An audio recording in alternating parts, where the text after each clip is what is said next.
Recently, the Food and Drug Administration has begun cracking down on label claims.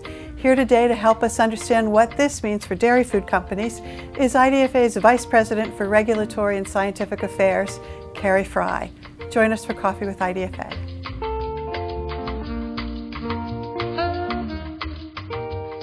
Thank you for joining us. So tell us, what do these the spate of letters mean for our dairy food companies?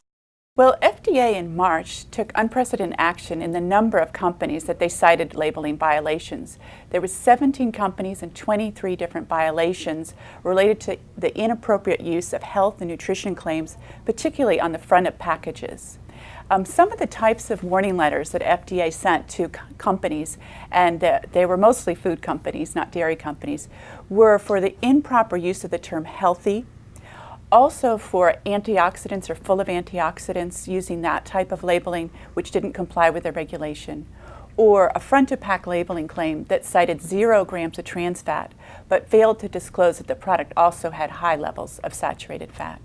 So it feels like this began maybe a year ago with the crackdown on Cheerios. What's behind this recent? It did. About a year ago, we saw a dramatic increase, 300% over warning letters the previous year. And this is really because of the new administration, the Obama administration's focus on good nutrition, and food labels are a part of that. And more importantly, good nutrition is important for fighting obesity in his anti-obesity effort. We're seeing clear messages from the Commissioner, Dr. Margaret Hamburg, to the industry that they'll be looking more at nutrition labels, particularly front-of-pack labels, and the industry needs to be vigilant.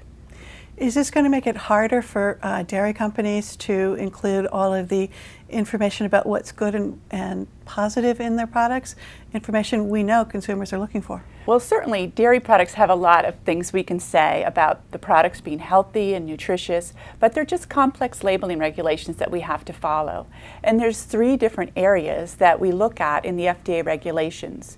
One of those is the dairy product standards, whether it's a milk standard or a cottage cheese or sherbet, they have nomenclature requirements.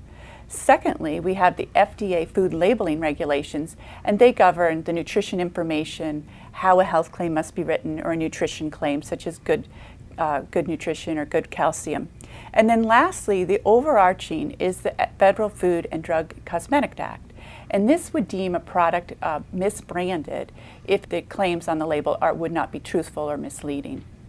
Carrie, thank you so much for shedding some light on this issue for our viewers, and thank you for having coffee with us. And thank you for joining us today for Coffee with IDFA. Join Carrie and IDFA Vice President Alan Saylor for the Milk and Cultured Dairy Products Symposium. It will cover technology, research, marketing, and innovation. Register online now for this information-rich symposium, May 24th to the 26th, 2010 in Rosemont, Illinois.